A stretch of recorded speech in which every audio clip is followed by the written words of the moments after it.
صف میں بچوں کو صف کے کنارے پر بھیجنا ضروری ہے. بہتر تو یہ ہے کہ بچوں کی صف الگ ہو.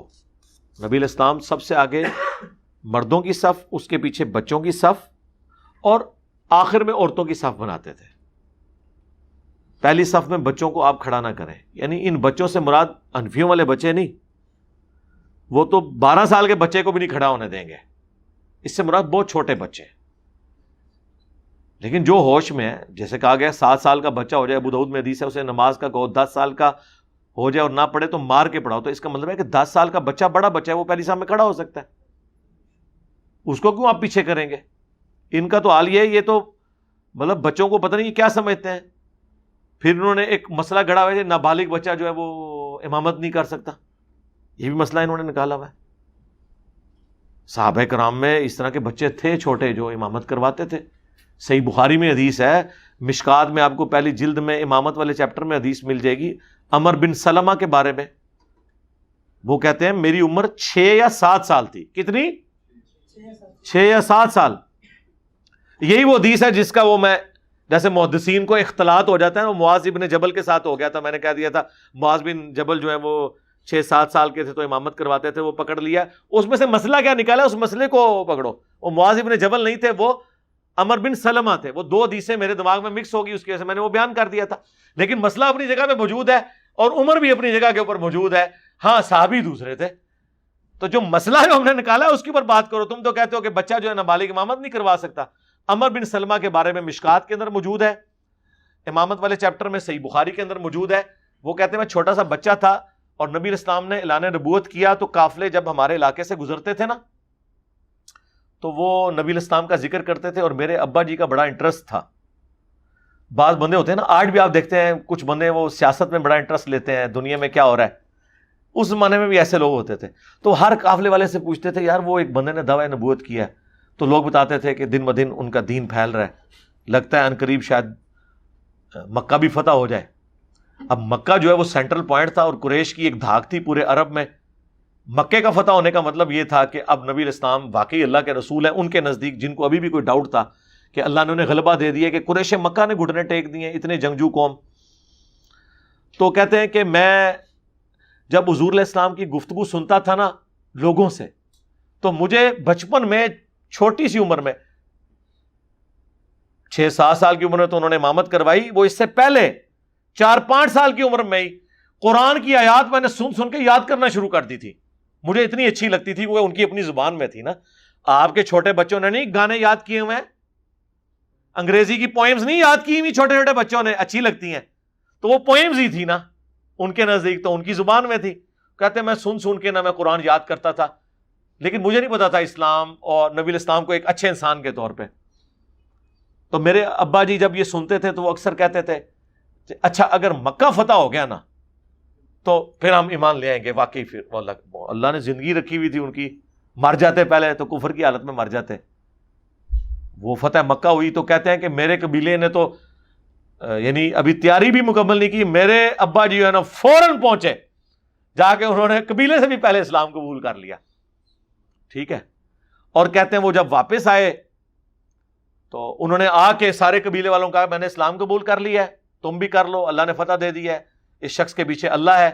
اور مجھے نبی علیہ السلام نے وصیت کی ہے کہ 5 ٹائم نماز پڑھنی ہے اور جب نماز کا ٹائم ہو تو اذان دینی ہے. تم میں سے ایک جماعت کرائے جو تم میں سب سے زیادہ قرآن جانتا ہے. لہٰذا اب ہم یہاں پہ 5 وقت نماز کا شیڈیول شروع کریں گے. ٹھیک ہے. سارا اب عرب کے بدو لوگ جنہوں نے کبھی سجدہ بھی نہیں کیا ہوا، ان کے لیے تو ایک ایکٹیویٹی تھی نا. جیسے نیا رفع الیدین شروع کریں تو کتنا آپ کو مزہ آتا ہے، ہمیں تو آج تک آتا ہے، لیکن جنہوں نے کبھی نماز نہیں پڑھی ان کے لیے تو نماز سب کچھ تھی. تو اب جب قرآن کی باری آئی تو کہتے ہیں اس دن کہتے ہیں میں نے اپنے ابا جی کو ڈسکلوز کر دیا کہ ابا جی مجھے تو اتنا قرآن آتا ہے، میں نے تو یہ صورتیں یاد کی ہوئی ہیں. تو کہتے ہیں میری عمر 6 یا 7 سال تھی، مجھے میرے قبیلے والوں نے امام مقرر کیا، پورا قبیلہ میرے پیچھے نماز پڑھتا تھا، مجھ سے زیادہ قرآن کسی کو نہیں آتا تھا. تو وہ کہتے ہیں کہ لیکن غریب تھے ہم. کہتے ہیں میرے پاس ایک ہی چادر تھی، جب میں سجدے میں جاتا تھا تو بے پردگی ہو جاتی تھی. پھر سارے قبیلے والوں نے پیسے جمع کر کے میرے لیے ایک چادر خریدی، کیونکہ وہاں سے عورتوں کا ایک قافلہ گزر رہا تھا. اس نے کہا کہ اپنے اس امام کی جو ہے وہ شرمگاہ کی تو حفاظت کرو، اس کو کوئی چادر تو پوری لے کے دو. تو سارے لوگوں نے تھوڑے تھوڑے پیسے جوڑ کے ایک چادر لے کے دی، اور مجھے اس چادر کی اتنی خوشی کہ اس کے بعد مجھے کسی چیز میں اتنی خوشی نہیں محسوس ہوئی. اس وقت تو لوگوں نے سوچا ہی نہیں تھا کہ ان قریب رومنز اور پرشین کے خزانے ان عرب کے بدوؤں کے پاس آئیں گے. افسوس آج وہ عربیوں کی اولادیں عیاشی کا سمبل بنی ہوئی ہیں دنیا میں. گورے بھی اگر عیاشی کی مثال دیتے ہیں تو عرب کی دیتے ہیں کہ عرب کے لوگ دیکھیں 1,000 اونٹ یہ آپ کے جنوبی پنجاب سے C-130 میں لوڈ ہو کے تو عرب کے ملکوں میں جاتے ہیں، تلور کا شکار کرنے کے لیے یہاں آتے ہیں، چند دنوں کے لیے نکاح کرنے کے لیے یہاں پاکستان کی بچیوں کے ساتھ نکاح کرنے کے لیے آتے ہیں، اور حکومتی لیول کے اوپر ان کو سپورٹ کیا جاتا ہے. یار یہ وہ بدو تھے جن کے پاس کپڑے پہننے کے لیے پیسے نہیں ہوتے تھے، اور حضور کے بعد ایسا ان کے اوپر رزق کھلا ہے، آج تک کھا رہے ہیں اس نبی کے نام کے اوپر. اور جو بخاری مسلم کی حدیث کہ مجھے اپنے بعد یہ خطرہ نہیں ہے کہ تم بھوکے مرو گے یا شرک کرنا شروع کر دو گے، لیکن مجھے ڈر ہے کہ دنیا کے خزانے تم پہ کھول دیے جائیں گے، پھر تم دنیا کی محبت میں ایک دوسرے کو قتل کرو گے، پھر تم بھی اسی طریقے سے تباہ و برباد ہو جاؤ گے جس طرح اگلی امتیں ہوگی. اور وہ بربادی ہم دیکھ رہے ہیں. تو آج بھی عرب کی عیاشیوں کی مثال دی جاتی ہے دنیا میں کہ جتنا عرب عیاش ہے دنیا میں، مہنگی سے مہنگی جہاز ہوں گے یہ خریدیں گے، مہنگی سے مہنگی گاڑیاں یہ خریدیں گے، کشتیاں خرید لیں گے، بحری جہاز یہ لوگ خرید لیں گے، اپنے اسپیشل بوئنگ جہاز بنوائیں گے جس میں انہوں نے سوئمنگ پول بنائے ہوئے ہوں گے. اندازہ کریں. اور دین کے کسٹوڈین ہیں، نماز بھی 5 وقت پڑھتے ہیں، نماز نہیں چھوڑ دے جائے، یہ ذہن نہیں رکھنا، نماز اسی طریقے سے جاری ہے، لیکن ساتھ یہ والے سارے معاملات ہیں. تو وہ 5 یا 6 یا 7 سال عمر تھی. عمر بن سلمہ کہتے ہیں کہ میں اس وقت امامت کرواتا تھا. اب یہ حدیث جو ہے نا یہ خلط ملط ہو گئی. وہ تو صحیح بخاری میں بھی، امام بخاری سے بھی بعض جگہ راویوں کے نام جو ہے خلط ملط ہو گئے ہیں. ظاہر ہے یاداشت میں بعض اوقات ایسا ہو جاتا ہے، لیکن اصولی بات اپنی جگہ تھی کہ میں نے یہ کہا تھا کہ 6-7 سال کی عمر میں انہوں نے امامت کی تھی. وہ معاذ بن جبل تو نہیں تھے، لیکن وہ عمر بن سلمہ تھے، اور ظاہر ہے کہ 6-7 سال کی عمر میں انہوں نے اسلام بھی قبول کیا چھوٹی عمر کے اندر. جب سے رفع الیدین شروع کیا ہے ہماری مسجد کے امام نے بول چال ختم کر دی ہے. ہاں آپ نماز پڑھنا چھوڑ دیتے نا، آپ کے نہ تو ابے کو جا کے امام مسجد نے کہنا سی کہ تہاڈا منڈا نہیں مسجد ہی نظر آ رہا،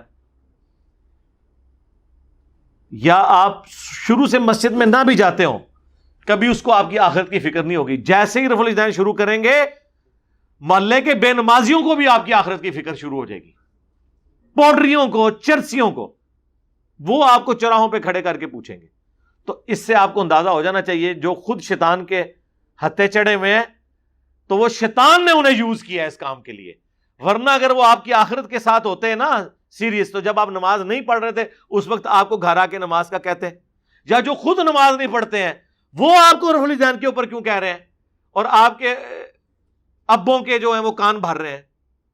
اور یہ ابے تو بہت خطرے ناک ہوتے ہیں ساروں کے. یہ اتنے خطرے ناک ہیں کہ انبیاء کے ابے بھی جو ہے نا وہ بھی کافر نکلے ہیں، یا اللہ تعالیٰ نے انہیں موت دے دی ہے پہلے. اللہ ماشاء اللہ، یا ابا پیغمبر ہو، اگر غیر پیغمبر ہے تو پھر اللہ تعالیٰ ابے کو اٹھا لیتا ہے. دیکھنے حضرت ابراہیم کے ساتھ کیا ہوا ہے، ابے نے کہا میں سنسار کروا دوں گا، آگ میں پھینکوا دوں گا. انہوں نے کہا میں دعائی کروں گا ابا جی آپ کے لیے، حالانکہ وہ اتنے احترام سے تمیز سے بول رہے ہیں یا اباتی یا اباتی. اے ابا جان شیطان کے ہتھے نہ چڑھیں، ابا جان میرے پاس وہ علم آیا ہے جو آپ کے پاس نہیں ہے، مجھے اللہ نے چنا ہے سب کچھ. لیکن ابے نے اینڈ دے گیا نکل جا ابراہیم، تو میرے بزرگوں کے خلاف ہو گیا. سرکار اگر حضرت ابراہیم علیہ السلام کے ابا جی کا یہ حال ہے تو تواڈے ابے تے شاہی کوئی نہیں، انہوں نے چاہیے تہاڈا کچومر کاٹ دیں. تو وہ اس طرح کے پھر وہ کر رہے ہوتے ہیں. یہ لائف سٹوری میں بھی لوگ آ کے کہہ رہے ہیں میری سسٹر نے بھی سنت کے مطابق نماز شروع کر دی، میری والدہ نے، ابا جی نہیں مان رہے. ساروں کی آپ لائف سٹوری سنیں، اس لیے کہ ابا جی نے معاشرے کو فیس کرنا ہوتا ہے. ابے ہوتے ہیں بزدل، یعنی ان کی ہر چیز ٹیک پہ عزت لگی ہوتی ہے. ماؤں کی کوئی چیز ٹیک پہ نہیں لگی ہوتی، وہ گھر کے اندر ہوتی ہیں. انہیں کیا ہے میں رفع الیدین کر رہا ہوں، ان کو تو کسی نے نہیں آ کے، ان کی سہیلی نے اس کے خاوند کو شکایت لگانی ہے اس کی اماں کو کہ تیری بچی نے رفع الیدین شروع کر دیا ہے. لیکن ابوں نے نا لوگوں کو فیس کرنا ہوتا ہے، اپنے دوستوں کو، جدھر انہوں نے ایک اپنی عزت بھی بنائی ہوتی ہے جھوٹی سچی کہ میرے بچے دے بڑے تابع فرمان نے, میرے بغیر کھنگ دے بھی نہیں نے. وہ پھر کہندے اچھا ہاں اے دیکھ ہوں تک نا تو تے ملاد کرانا سا تیرا پتر جڑی ایتھے ہاتھ بن دے اے دیکھ لے, بلکہ ہن تے کام ود گئی, ہاتھ چھوڑ کے نماز پڑھ دے. انہوں نے کہا بن تے لوے نا بھاویں اتنے ہی بن لے. ہاں اسی تے منع کیتا سی کہ اے کپڑے دی جراباں تے مسا نہیں ہوندا, انہیں تے ڈائریکٹ پیر تے مسا شروع کرتے ہی. ٹھیک ہے, تو اب آپ اندازہ کریں ان کی آپ کیا بات کرتے ہیں. بول چال ختم کر دی, ہمیں اس بات سے کوئی سروکار نہیں کون بولتا ہے کون, لیکن ہمارے استاد بھی ہیں, ہم نے انہیں قاری. یار آپ کا استاد تو شاہی کوئی نہیں ہے, مجھے بتائیں اس کائنات میں آپ کے حسن سلوک کا سب سے زیادہ حقدار مخلوقات میں کون ہے؟ ماں, اس کے بعد آپ کا باپ. اور بخاری مسلم کے پہلے چیپٹر میں حدیث ہے, تم مومن ہی نہیں ہو سکتے جب تک کہ میں تمہیں تمہارے ماں باپ اولاد سب لوگوں سے بڑھ کر عزیز نہ ہو جاؤں. اے استاد تے شاہی کوئی نہیں, ایدی اوقات اس پرچی جتنی بھی نہیں ہے ماں باپ کے مقابلے پہ. تو جب نبی علیہ السلام کہہ رہے ہیں کہ ان کو میرے مقابلے پہ کھڑا نہیں کرنا, اس سے بڑھ کر قرآن میں اللہ تعالیٰ فرما رہا ہے کہ تیرے ماں باپ, وہ قرآن جو کم از کم 4 مقامات پر توحید کے بعد سب سے زیادہ زور دے رہا ہے ماں باپ کے ساتھ اس نے اخلاق پہ, وہ کہہ رہے کہ اگر تیرے ماں باپ یہ کہیں نا کہ تم میرے خلاف چل, پھر کوئی کہنا نہیں ماننا. اور بخاری مسلم کی حدیث کہ خالق کی معصیت میں مخلوق کی اطاعت نہیں ہے, مخلوق کی اطاعت معروف میں ہے, منکر میں نہیں ہے. جہاں جہاں پر اللہ کا حکم ہے اس کے اندر, لیکن حسن سلوک آپ نے کرنا, بدتمیزی نہیں کرنی, گالی گلوچ